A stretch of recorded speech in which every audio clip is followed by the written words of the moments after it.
Hey guys, it's Mr. Robinson here. Normally this would be the time where I do a review for Agents of S.H.I.E.L.D. or the latest episode.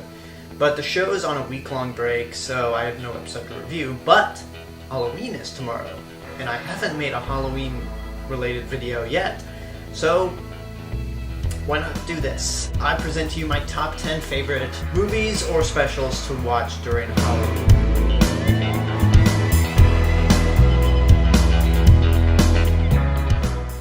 Now let me first say, this is not a list of my favorite horror films. That's a completely different list that you'll see tomorrow.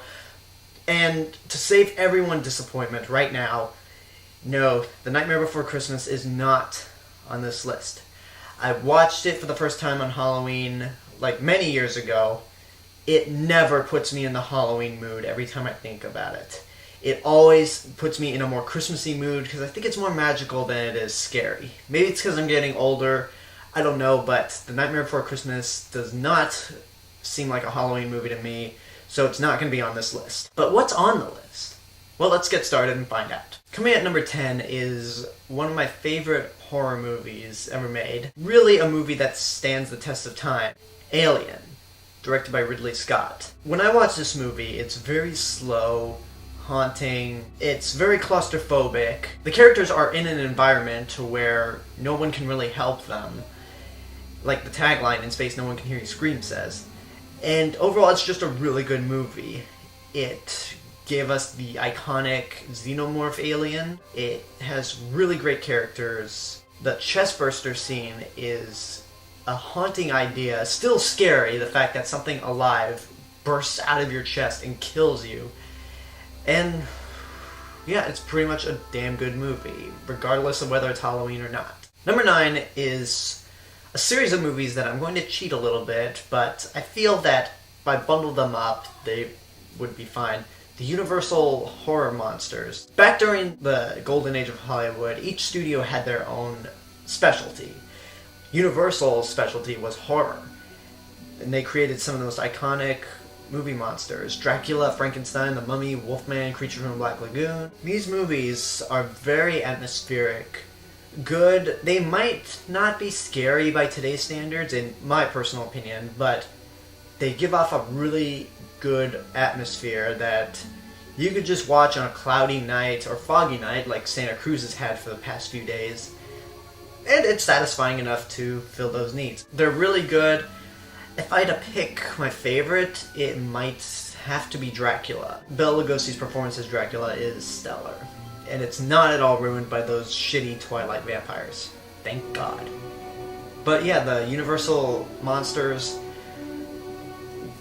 Yeah. No. Segue! Number 9 is a more recent movie that if you comment about spoiling this movie's been out for a year and a half, so don't even bother.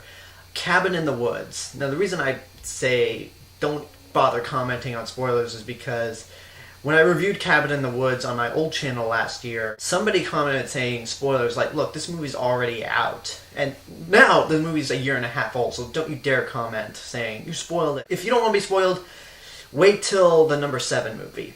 But Cabin in the Woods is a very, very good, game-changing movie that will forever change the way I look at horror movies. The idea of people controlling you, controlling all the cliches of horror movies, like splitting up, each character being like an archetype, like the jock is a douchebag, the virgin girl, the slut, that kind of stuff. When in actuality, all these characters they get along together. They go beyond the stereotype that they normally would be in typical horror movies. Really good. The movie takes a 180 in a scene with an elevator. And yeah, it's just really badass and the first Joss Whedon thing that I ever saw. Now, Cabin in the Woods would be nothing without this movie, Evil Dead 2. This one is more horror comedy than the first movie, Evil Dead.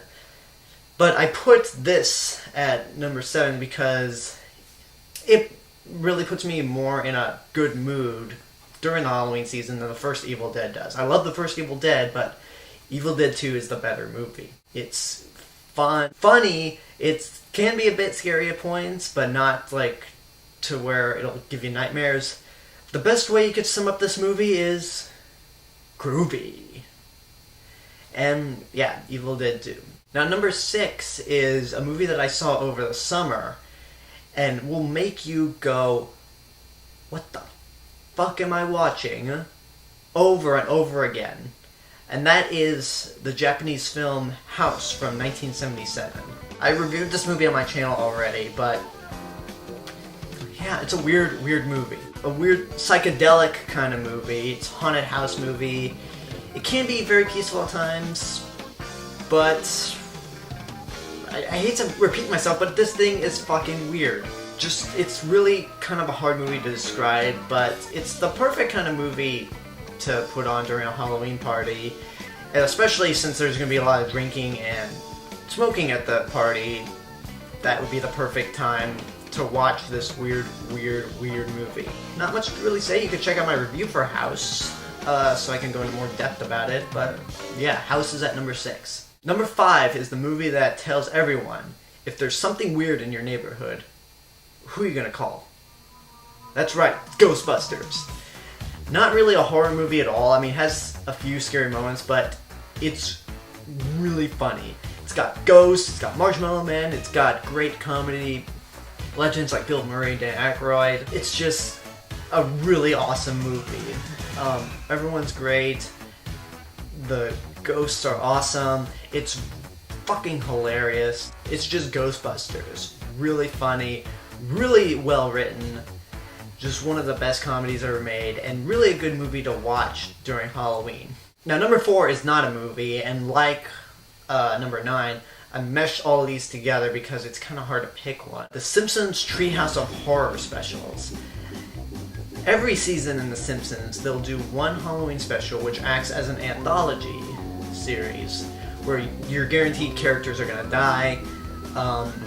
It has no continuity with the rest of the episodes, and it's just really fun. One of my favorites are the Treehouse of Horror 13 with Homer and all of his clones.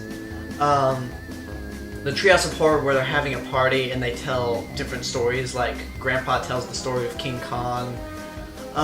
Just a bunch of fun anthology shorts starring The Simpsons. It's really funny, and yeah, it's the perfect thing to marathon. Number 3 is another comedy, but really puts me in the Halloween mood. Shaun of the Dead.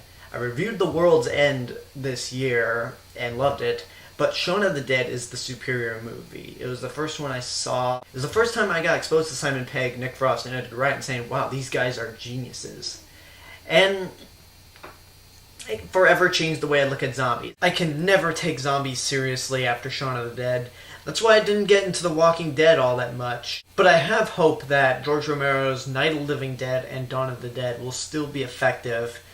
But yeah, this movie has forever made me look at zombies in a comedic way. But Shaun of the Dead is just a really good movie. It nails all the zombie cliches. It's really funny, brilliantly written, and it's one of those movies that I put on regardless of what year it is. And the whole movie, I'll just have this grin on my face, like, it's just a really good movie. Now, number 2, you can't have a list of favorite Halloween specials without this. It's The Great Pumpkin, Charlie Brown. Who doesn't love Charlie Brown? I mean, sure, Charlie Brown might not be happy all the time, but he's still a lovable character. It's The Great Pumpkin, Charlie Brown is a good special. It's innocent, it's funny, and it's got all of our favorite characters. Charlie Brown, Linus, Lucy, Snoopy, Sally, Pigpen, and the list goes on. Really good. It's the perfect thing to watch with your kids while you're off watching the other stuff on this list, including the number 1 spot. And most importantly, it taught me the 3 most important things to never discuss with people: religion, politics, and the Great Pumpkin. And we are at number 1. Number 1 is... I watched this during Halloween a couple years ago for the first time. It scared the shit out of me for days. I could not get it off my mind. That is John Carpenter's appropriately titled Halloween. This is it's one of the scariest movies I've seen. It It has a creepy atmosphere, a slasher with no real agenda. Michael Myers just kills because he's evil. That's all you need to know. No backstory that he had a crappy family. I'm looking at you, Rob Zombie. And a haunting score consisting of mainly only a piano. And good performances, good scares, good tension building. And the reason why this movie scared me so much is because the ending. This movie ends with supposedly Michael Myers killed, but then he's gone. The movie ends with the Halloween theme going. You hear Michael's breathing as the theme is going. You get shots of the neighborhood, and then you cut to credits. That ending messed me up for a long time, but I'm older. Tomorrow I'm going to try to watch that movie from beginning to end on Halloween night and see if I can sleep. Those are my suggestions and my personal picks of what to watch on Halloween if you haven't been invited to that party you wanted to go to. If you really have nothing else to do, then hey, take this list into consideration and choose for yourself. But what's your favorite Halloween specials? What are the movies, TV stuff you like to watch on Halloween? Leave a comment if you agree with my list, and if you have any of your favorite Halloween specials that weren't mentioned here, or horror movies in general. Subscribe to my channel for more reviews and lists in the future. Check out my other channel, AlexG8462. Follow me on Twitter and now Instagram at AlexG8462. Like me on Facebook /The Cinemas Mr. Robinson. Share me with your friends and tell them about me. And remember, when it comes to movies and TV, know it before you see it. See you guys later, and happy Halloween!